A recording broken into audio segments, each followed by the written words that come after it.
Let's get more now on that news that broke in the last few moments. Patrick O'Flynn is stepping down as UKIP's economic spokesman. Our assistant political editor Norman Smith is in Westminster for us as always. Norman, what do we should take from this?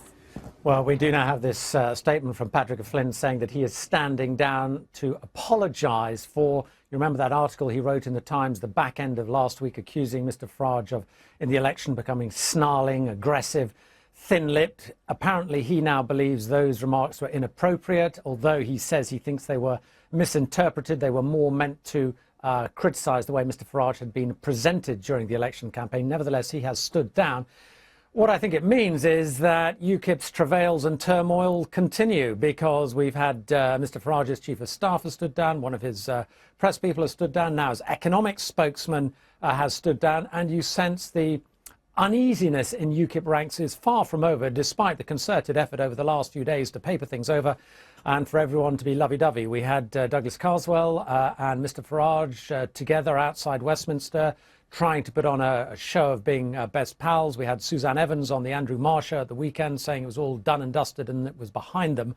My sense is this rather suggests it is not behind them. And I think the reason it's not behind them is because there is a genuine debate within UKIP about their role in the forthcoming EU referendum campaign and whether Nigel Farage is the right figure to be, if not the forefront of the campaign, certainly one of the leading figures, because the argument is, excuse me, he is a man who, while he energises his own supporters, repels many others. And there is a view among some UKIP supporters that on this critical issue for them of getting out of Europe, Nigel Farage is not the man to be at their head. So my sense is this will just fuel the question marks within UKIP, albeit that Mr O'Flynn is saying he's resigning to apologise. In other words, he's sort of falling on his sword.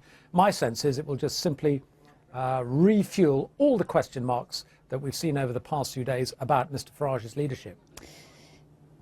Yeah, and just briefly, Norman, he said that, as you say, he wrote this article at the back end of last week. He's taken quite a few days to come to this conclusion that it is now right for him to do this and apologise. Nigel Farage, we've heard constantly, he says he couldn't have more support from within the party. How much pressure do you think Patrick O'Flynn was under to do this? Short answer is I don't know.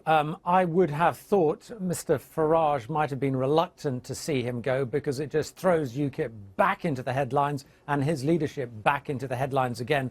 Listening to what Suzanne Evans was saying on Sunday, I very much got the sense that they just wanted to calm things down now, put it behind them. OK, Mr Farage may take 2 weeks off, but there was no question of him standing down. What sort of message does this send out? Well, it sends out a message that maybe Mr O'Flynn was pushed, as you suggest, or maybe he still has some doubts about Mr Farage. I would have thought the natural thing would be just to carry on with business as usual. This suggests to me that it is not business as usual in UKIP.